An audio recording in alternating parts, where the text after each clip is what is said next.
Hello. In this video, we're going to look at how to find the domain and range of a circle. Now, you might not be familiar with what the term domain and range means. Domain and range typically are used in terms of exploring functions. However, we can talk about domain and range in terms of any relationship. The domain simply is the x values that make sense. Now this is a very crude definition, but if we're just learning what the domain is, that's one way to kind of help understand, especially when we see our picture. The range are the y values that are produced, or that result. Now these again are very crude definitions, and I'm a big fan of having accurate definitions of terms, but we can explore those definitions a little deeper in another video. So let's come up with a question. I always like to make up questions. So here's our question. Question. Find the equation of a circle with radius, let's say 5, and center 3, 4.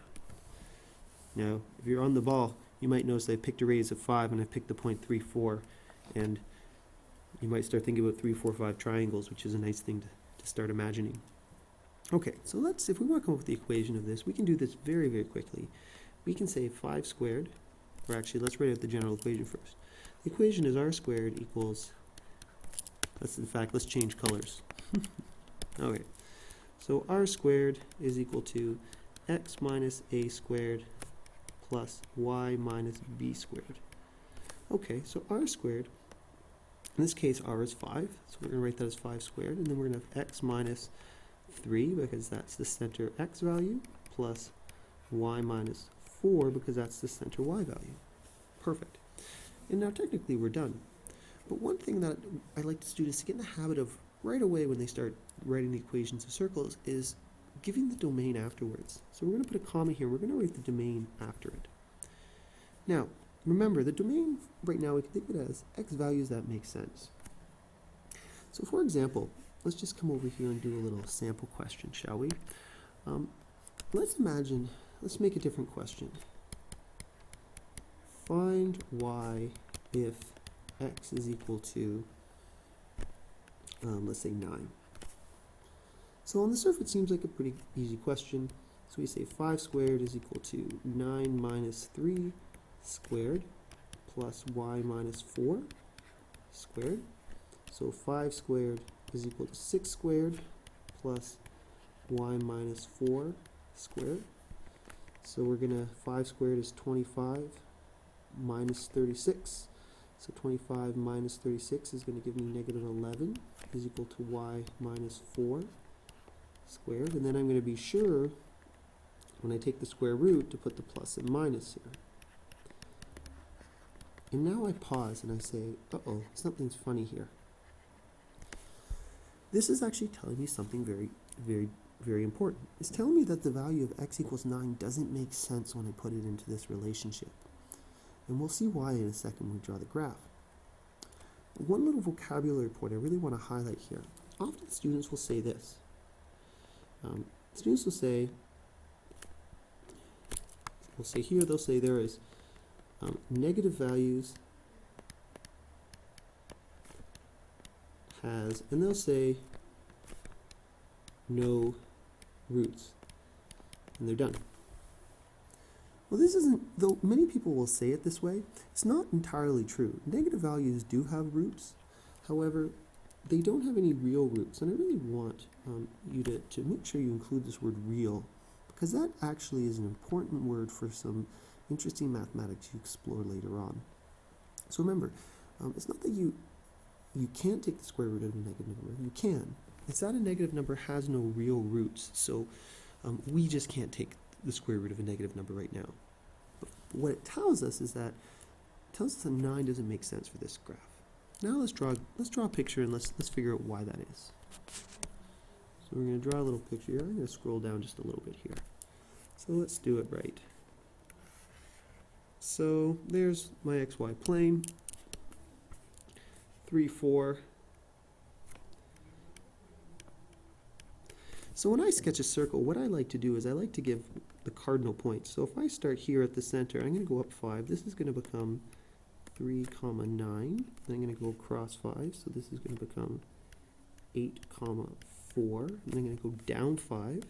So this is going to become negative 3, let's try this again.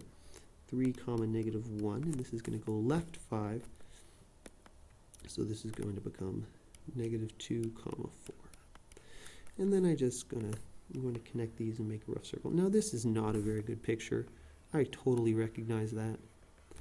But again, we do sketches just to get an idea of what's happening. We really sketch in the spirit of the graph.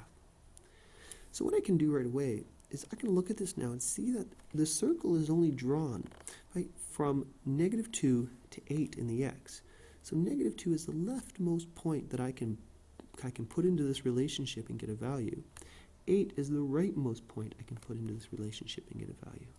So the domain for this, for the x values that make sense, are negative 2 is less than or equal to x, which is less than or equal to 8. That's the domain. And this is a useful little segment to add to any equation of a circle because it tells the person looking at it what x values make sense. Likewise, I can also give what's called the range. And I do the same thing. With the range, when there's an obvious bottom and an obvious top, what I do is I start from the bottom. So here the lowest value in this is negative 1 is less than or equal to y, which is less than or equal to 3. And that's the range. As you move forward, you're going to be finding the domain and range of all sorts of relationships. And it's really useful just to start now at when you look at a relationship, to think about what x values make sense and what y values are going to be returned when you plug in x values. One last little point. This is telling us a story about this shape, and these are the x values that make sense. Remember, the x values are called the independent